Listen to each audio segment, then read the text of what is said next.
Сізде кеуде тұсыңыз немесе өкпеңіз ауырады ма? Соны талқылаймыз. Өкпенің аурулары өте көп, бірақ өкпенің өзі ешқандай ауырмайды. Себебі өкпеде ауырсыну рецепторлары жоқ. Бронх өкпе жүйесінің аурулары кезінде, егер осы өкпеге қосымша сыртында қаптап тұратын қабықшасы, плеврасы, тек осы бронх өкпе жүйесінің аурулары кезінде ауырсыну процесіне өкпенің сыртын қаптап тұратын қабаты плевра қатысқанда барып ауырсыну болады. Бұл плевраның қабынуы плеврит деп аталады.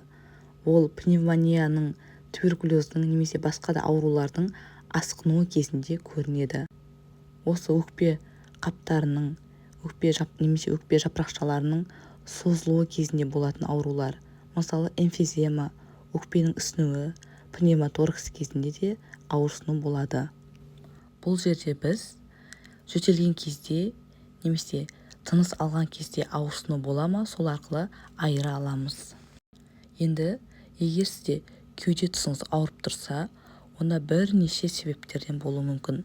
Ең бірінші ол жүрек аурулары.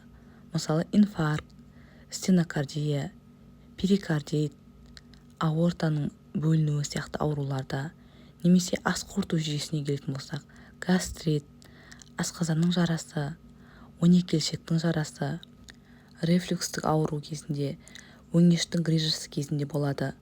Одан бөлек осы кеуде клеткасының буындарының, сүйектердің, шемшектердің, нервтерінің, бұлшықеттерінің зақымдану кезінде осы жалпы кеудедегі ауырсынуды беруі мүмкін.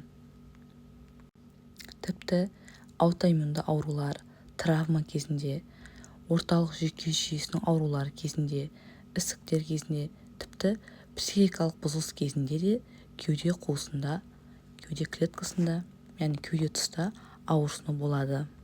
Егер қорытындылай келетін болсақ, сіздің кеуде тұсыңызда ауырсыну болса, оның барлығы да өкпеде болып жатқан ауру деп ойламаңыз. Ол көптеген аурулардың белгісі болуы мүмкін. Оның бәрін ары қарай дұрыстап анықтап, тексеріп, диагностика жасап, анализдер тапсырып, нақтылап көз жеткізу қажет. Кеуде тұсым ауырып тұр деп, өз бетінше дәрі-дәрмектерді немесе үй жағдайында ем қабылдауға болмайды.